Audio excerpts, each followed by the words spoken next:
Welcome to the Fantasy Syndicate Podcast with your hosts, Joshua Poniatowski and Alex Taylor. Let's talk football. Welcome to the Fantasy Syndicate Podcast. I'm Alex Taylor, and tonight I will be your host.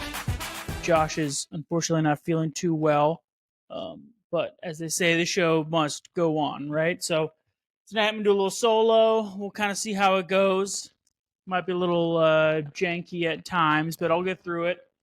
Figured we'd have a little fun with it. Got myself a nice little cocktail. And let's just talk fantasy football. So let's just jump right into it. Observations, just kind of what I saw. It was a pretty fun week. We were blessed by the football gods to see some really incredible plays this week. First, on the Thursday night game, Garret Wilson went out there and had probably in my opinion, top 3 catch of the decade. Right up there with Odell's rookie year catch and the one JJ had last year against the Bills. We'll get into a ranking on that on another show, but that was incredible to see. I thought that was going to be play of the year, and then all of a sudden yesterday, Saquon goes out there and just jumps backwards over another grown man. That was one of the wildest things I've ever seen watching football for 25-ish years every Sunday. And what gets me really excited is thinking about all those young bucks out there who are now going to try to emulate him. And they're going to be out there just in their random high school games or random college games. And they're just going to think, I'm going to jump over backwards over this guy because Saquon did it and maybe I can do it too. And it's going to fail because they're not Saquon Barkley. And the failures will then make their way online for me to then watch and enjoy. And hey, some of them might pull it off. I think it'd be a little bit more fluky than he made it look so good. But that was incredible to see. You know, we're just in the thick of the season right now where owners are, things are clearly not working. Owners are freaking out. They're like, we got to correct this now. So we get that point. New Orleans fired their coach, Dennis Allen. They started the year 2-0, and then have lost every game since. So they're pretty terrible. Derek Carr sucks. He keeps getting all his wide receivers killed. Kamara is basically the only person standing. Him and Taysom Hill, the only person standing. Taysom Hill, we'll talk about him later. The Raiders went out and fired their offensive coordinator, Luke Gesicki. They're terrible. I was hoping for some Minshew mania this year, but it just didn't really work out. AOC didn't really get it done either whenever he's been on the field. I'm really hoping the Cowboys will fire Mike McCarthy. I don't think they will. I don't think it's in Jerry's standard operating procedure to fire a coach midseason, but I have a lot of the Cowboys stock, and they have been pissing me off every week.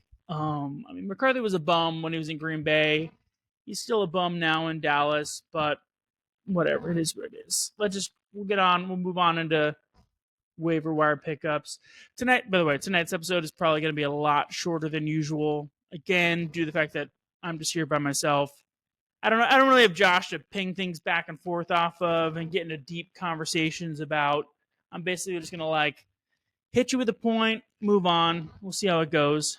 So waiver wire pickups, a pretty weak waiver class this week. There really wasn't a lot that I liked. And there's a lot of waiver wire traps out there. People who, sure, they had some good points this week, but I'm not expecting them to do anything week in, week out. Like guys like Demarcus Robinson, he popped off. Awesome. Won him the game. That was amazing. I don't trust his target share. Puka got ejected. Cooper Kupp is back. Cooper Kupp's, a beast. They got Kyren. Kyren had his first game without a touchdown. I don't expect that to happen very often either. So, Demarcus Robinson's just a guy that he had a great game. I wouldn't read too much into it. I wouldn't really pick him up, but, you do you. Mike Gesicki got to do his first, had his first touchdown, got to do his first terrible dance. I don't know if you guys saw it. I don't know if anybody saw it, but it was pretty bad, but that's his thing. He had a monster game, but he also went weeks 4 through 7, only averaging 1.1 point a game for 4 straight weeks. So a person who's capable of that is sure he's also capable of a 2-touchdown game, but like I'm not trusting a guy who is only going to put up 1.1 point for a month straight. So that's another waiver wire trap. A tight end, I do prefer as a waiver wire pickup is good old Mr. Wildcard himself, Taysom Hill. He went out and put up 14 points this week. That was a combination of rushing and receiving, had the rushing touchdown. Derek Carr got Olave murdered on the field. We don't know the status yet, but I can pretty confidently say Olave is probably not playing at least the next game.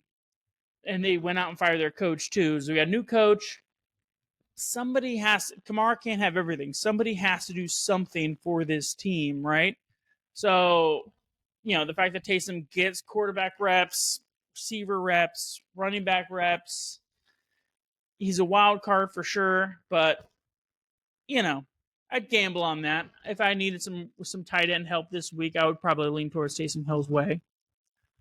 Receiver-wise, Quentin Johnston went out, the second-year wideout, came back from a high ankle sprain, put up a big game, 4 catches, 118 yards, and a score. It was only on 5 targets, and, his big play was that 66-yard touchdown, but that was on a horrible busted coverage by the Browns. I wouldn't put too much fab on him because he's still kind of a scary start week to week, but he has shown he has these big game potentials, so I like that. I think he maybe warrants a waiver wire pickup. I just wouldn't freak out about him. Maybe like up to $5 if you need like a gamble on wide receiver help. Lastly, for the waiver wire pickups, Trey Benson, the rookie out of FSU, scored his first NFL touchdown this week. He is still very much the backup to James Conner, but he's averaging 5.3 yards per carry over the last 5 games. Very efficient runner. And the Cardinals have a very favorable schedule for running backs down the stretch. They get Seattle twice, New England, Carolina, all easy matchups. So he's a handcuff, but he's like a very potent possible handcuff to own. So I would look to maybe add Trey Benson on any roster. That's really it for the waiver wire pickups. Like I said, there really wasn't a lot out there that was exciting. So I'm going to go ahead and just move on to the buy low section of the episode. Buy low, sometimes it's not all about stats. You got to look for the emotion. You got to look for the frustration. And, try to find an owner who is just totally over their player. I thought about Tyreek here because those owners are annoyed. Tyreek only has 1 game over 11 on the season. They're probably pretty pissed, but they're at least like, all right, Tua's back, maybe. I thought about Devontae Adams here. He's been frustrating, missing some games. Jets looked a little rocky when he first came back, but then he did save his day with that end-of-the-game touchdown, so he might not go as cheap as he probably would have and should have before that. But, I do like Devontae down the stretch, too. No, this week I had to look internally, kind of think about who has pissed me off the most this season. And, therefore, who would I be most susceptible to if somebody tried to trade him from me? And that's Puka Nacua. Week 1, I drafted him early. Week 1, leaves the game. I lose that week because he puts up a dud. Missed 5 games. Annoying. Finally comes back. I'm getting a little excited. But they say he's supposed to be on a snap count. So I left him on my bench. Because, why are you going to trust a guy on a snap count? Hey, I get it. You're coming back from an injury. And, of course, he blows up. So then you put him onto your lineup. And now this week he goes out and gets ejected after only 1 catch. So emotionally, it is hard for me to see Puka as the second-round value that I drafted him as. But logically, nothing's really changed with his situation. Technically, you could make a case that him getting ejected is almost like a mini bye week for him. He didn't get hurt worse, so that was good. the Rams are now 4-4 after starting 1-4. They're in the thick of the playoff hunt. Stafford and McVay have proven they can support multiple elite fantasy players. His schedule on the stretch is relatively easy, except for the Jets in Week 16. But maybe Sauce guards Cooper Kupp. Who knows who his assignment's going to be. So overall, I still think he's worth buying. And personally, I understand why the owner might be pissed and want to be done with him. So I think he could be a little chink in the armor, so to speak, or send her an offer, see what happens. Maybe it goes your way. Maybe it doesn't. Who knows? They could be stubborn and angry at the same time. They could be like, I've put up with him this long. I'm not getting rid of him. And hey, I get that. All right, so my sell high this week. You got to sell the hype. And no one is going to be more hyped than the number one scoring player in all of fantasy yesterday. This is Monday before the Monday night game, so I don't know who scores later on. But on Sunday, the highest scoring fantasy player is Jaxon Smith-Njigba, the second-year receiver for Seattle. Popped off to the tune of 7 catches, 180 yards, and 2 scores. Incredible performance. Unfortunately for him, Seattle's going into their bye week next week. When they return, DK Metcalf is expected back. Metcalf is still the undisputed number one option there in Seattle, followed by Kenneth Walker. So I just don't think he's going to get the target share that he's been having these last couple weeks, and obviously this week when he's able to just absolutely pop off. Plus, Seattle has some tough matchups down the stretch. Jets, Green Bay, San Fran, all down through the playoff stretch. So I think he's probably not likely to return on anywhere near this week, obviously. But I think if you can sell him to someone buying the hype, you should try to take advantage of that. Lastly, I just got this smash start of the week. Last week, Dak really let me down. First, his hand was bleeding. I was freaking out about that. They're showing him on the sideline.